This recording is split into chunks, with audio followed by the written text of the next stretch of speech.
त्याच्यावर काही लागलेलं नाही ना? बाजूला घेऊन गेला.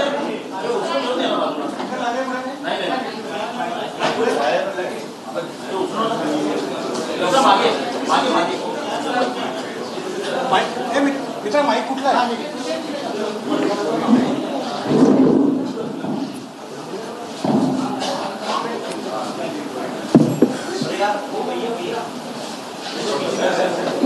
महाराष्ट्राच्या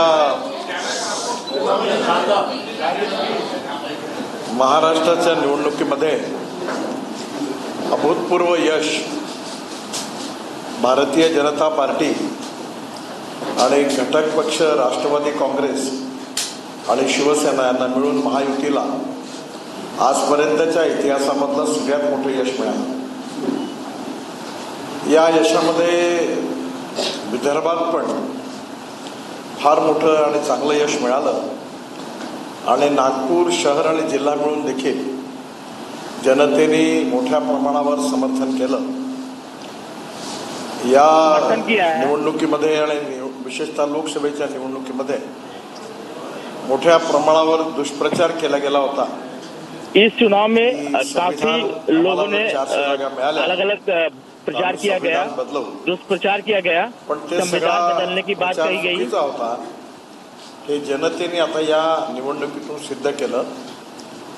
जनता ने इस चुनाव में आणि सगळ्यात संजूला ये बता दिया कि अजून एक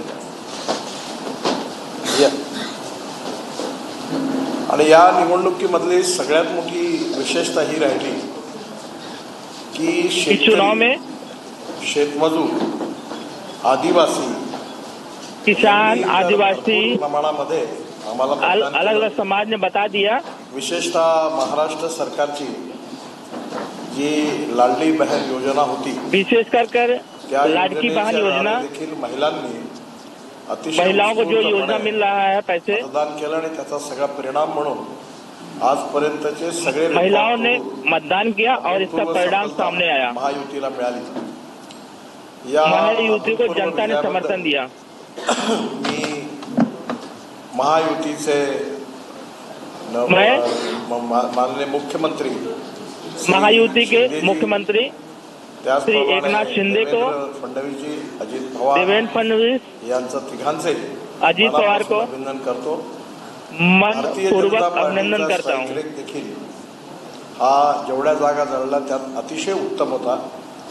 त्याबद्दल इस चुनाव में स्ट्राइक रेट देखे तो काफी अच्छा रहा. आणि चंद्रशेखर बावनकुळे या दोघांनाही पण अभिनंदन करतो, शुभेच्छा देतो.